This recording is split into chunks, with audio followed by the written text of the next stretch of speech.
A finales del mes de julio, un buque encalló en un arrecife de Isla Mauricio en el Océano Índico y la imagen de la inmensa marea negra sobre las aguas cristalinas le dio la vuelta al mundo. ¿Qué fue lo que pasó? ¿Por qué los habitantes de la isla utilizaron pelo para atender la emergencia? Se los explico en 3 datos. Primero, 4.000 toneladas de hidrocarburos. De acuerdo con los reportes de prensa, la embarcación de propiedad de una empresa japonesa encalló el 25 de julio en un arrecife de la isla con 4.000 toneladas de combustible a bordo. Pero varios días después se registró que empezó a salir por las fisuras de los flancos dañados. Entre 800 y 1.000 toneladas se dispersaron en el océano, en una zona considerada una joya ecológica por sus aguas turquesas y humedales protegidos. Los equipos de intervención extrajeron en una carrera contrarreloj el carburante que aún contenía el buque. Y el miércoles por la noche, las autoridades de la isla anunciaron que habían logrado extraer todo el combustible de los tanques. Desafortunadamente, estos accidentes ocurren mucho en zonas coralinas, ¿cierto? Y por lo que pasó allí con ese barco japonés fue que encalló en un arrecife coralino, el barco empezó a romperse, pero entonces es un ambiente con alto nivel de carbonato de calcio y las arenas allá son supremamente finas, pues eso empieza a penetrar y sacarlo de allá es realmente muy difícil. Incluso el primer ministro de la isla, Mauricio, anunció que habían terminado las labores de extracción del combustible y esto había despejado el temor a una segunda marea negra. Las condiciones meteorológicas, el estado del mar y el riesgo de que el navío se partiera en dos dificultaron las labores de bombeo del barco que transportaba el combustible. Sin embargo, el panorama actualizado este domingo es muy diferente, pero de esto hablaremos más adelante. Las 4.000 toneladas, eso equivale en barriles más o menos a 24.000 barriles, pongámosle 30.000 barriles. ¿Usted sabe cuántos volúmenes se negocian diario en el mundo de petróleo? Se negocian 105 millones de barriles. 105 millones. Entonces, realmente la industria tiene protocolos supremamente estrictos porque es que eso no puede pasar, o sea, eso por definición no puede pasar. Si eso pasa, hay que ir con todo a los responsables. Segundo, el pelo de la gente. La emergencia provocó una ola de solidaridad entre los habitantes de este archipiélago del Océano Índico. Miles de personas trabajaron durante varios días para retirar el combustible y tratar de contener su propagación con materiales como el cáñamo o incluso pelo humano para formar redes absorbentes y preservar esta costa. De esto es lo que se trata, la necesidad de ofrecer su cabello para ayudar a la gente de Mauricio a salvar su costa. Y a todas esas personas, todas las que se sienten comprometidas, vienen a nuestros salones y nuestros estudiantes cortan gratis su cabello.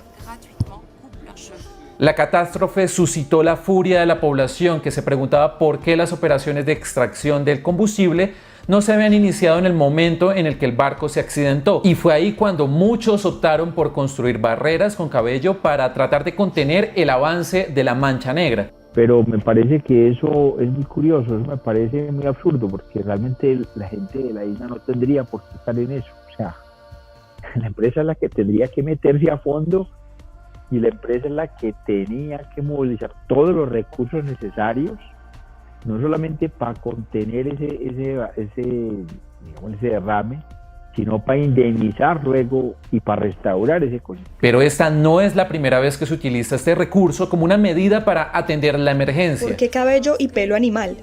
Porque estos tienen la capacidad de absorber de manera extraordinaria. De hecho, el cabello natural y los pelos de los animales son hidrofóbicos. No les gusta el agua, pero aman el aceite.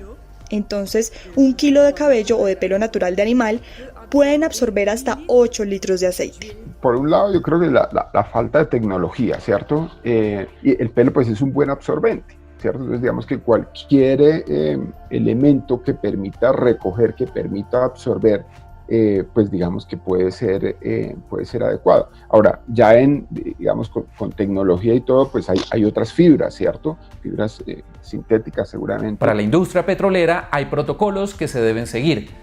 Y atender rápidamente un eventual derrame sobre una fuente hídrica debe ser parte de la responsabilidad del ejercicio del transporte de hidrocarburos. Poner barreras que por un lado absorban el crudo y por otro lado impidan que él se vaya a mover más allá de cierta zona, contenerlo en una cierta zona.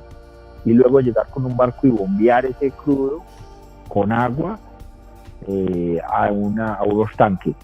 Entonces, si vos te pones a mirar, eso vale mucha plata. Pero ¿cuáles son los efectos en el ecosistema? Es factible que parte se quede arriba en la superficie, pero parte empiece a precipitarse. Va a depender nuevamente del tipo de este agente.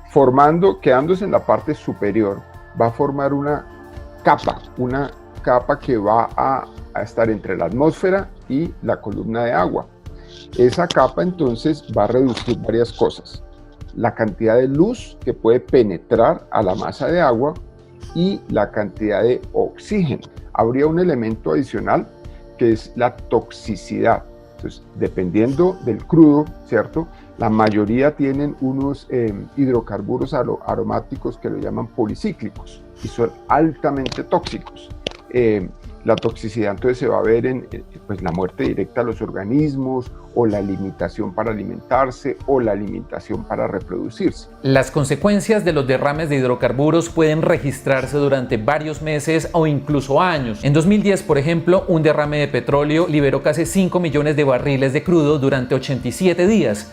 Y afectó seriamente ecosistemas, la economía de la zona del Golfo y provocó la muerte de miles de especies. Halliburton aceptó pagar $1.100 millones por la marea negra del Golfo de México de 2010. El mayor derrame costa afuera de la historia estadounidense, con millones de barriles de crudo vertidos en el Golfo de México. Un estudio medioambiental en 2015 reveló un fuerte aumento de la mortalidad en las poblaciones de delfines potencialmente relacionadas con esta marea negra. En 2019 se investigaba el origen del crudo que durante 2 meses se esparció por las costas del noreste de Brasil. Las informaciones apuntaron a un petrolero con pabellón griego que, según el Ministerio de Defensa, fue cargado en Venezuela y se dirigía a Sudáfrica. Hasta finales de octubre, las manchas aparecieron en 9 estados del noreste de ese país. Pero otra de las mayores tragedias ambientales ocurrió sobre las costas francesas a finales de los años 70, cuando un petrolero con pabellón de Liberia naufragó con 230.000 toneladas de petróleo y causó una incalculable afectación en los ecosistemas de la zona durante décadas. Tercero, ¿en qué va esta emergencia? El pasado viernes volvió a escaparse combustible de la embarcación encallada desde hace 3 semanas en la isla Mauricio, según indicaron las autoridades locales, quienes habían reconocido el miércoles que quedaron unas 100 toneladas de combustible en la embarcación. También hay una investigación para determinar por qué el navío que cubría la ruta entre China y Brasil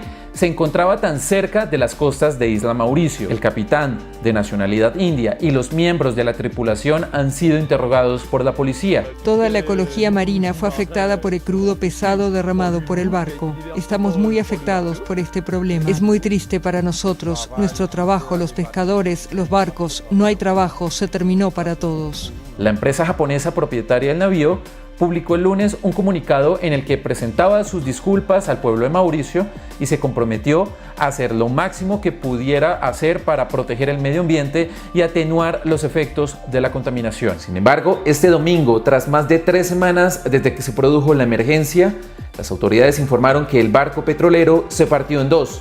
Aún había unas 90 toneladas de combustible a bordo. Y aún hoy muchos se preguntan cuáles serán los impactos a largo plazo en los ecosistemas de estas aguas cristalinas.